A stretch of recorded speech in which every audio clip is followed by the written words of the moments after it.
હાલો બાળકો, બધા બાળકો મજામાં?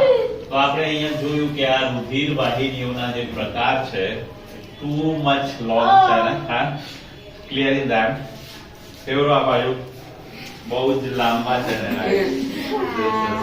તો આપણે એને એકદમ દિમાગમાં યાદ રહે એવા એકદમ શોર્ટ અને એકદમ ઇન્ટરેસ્ટિંગ બનાવી દઈશું. Okay, now C that start. તો આપણે શું લખવાનું છે કે રુધિર વાહિની એટલે કે જે બ્લડ હોય છે એમાં રુધિર વાહિની બની જે નસ જાય છે ના કેટલા પ્રકાર ના 10 પ્રકાર જણાવો અને એના વિશે ટૂંકમાં તમને માહિતી આપો. તો શું કહે છે?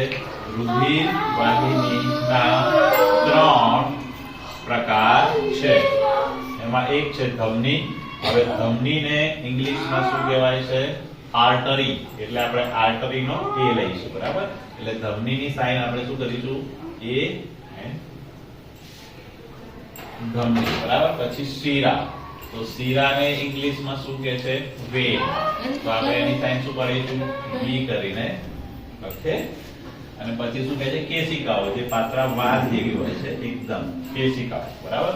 તો હવે જોઈએ ધમની એટલે કે આર્ટરી. એ શું કરે છે? હૃદયથી શરીરના વિવિધ ભાગો તરફ ઓક્સિજન યુક્ત રુધિર લઈ જાય છે અથવા તો વહાવે છે. હવે શું કહે છે કે આ જે આર્ટરી છે એની જે દિવાલ છે એ કેવી હોય છે? જાડી, બરાબર? એકદમ જાડી અને સ્થિતિસ્થાપક એટલે કે લચીલી, બરાબર? સ્થિતિસ્થાપક હોય છે. હવે વાત કરીએ આપણે શિરાની. તે શું કરે છે? શરીરના વિવિધ ભાગોમાંથી CO2 વાળું જે રુધિર છે એ હૃદય તરફ લાવે છે. તો તેની જે દિવાલ છે એ કેવી છે?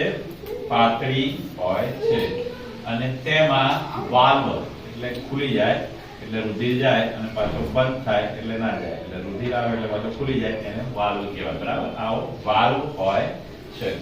હવે વાત કરીએ કેશિકાઓ. તો આ કેશિકાઓ શું છે? તો તમે જોઈ શકો છો. Get it? Okay guys, so see that here and focus on this figure. Focus on this figure. Put down. હા, okay.